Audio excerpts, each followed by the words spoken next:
Practice sila. Benar, baik. Kenapa?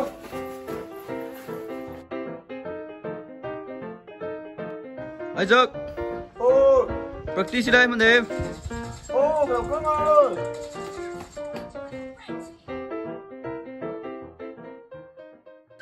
Vào đây về mặc tên đi.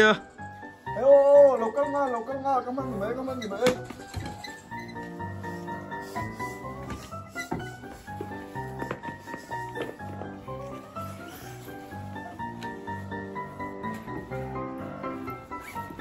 Lu tìm đâu lùng đua.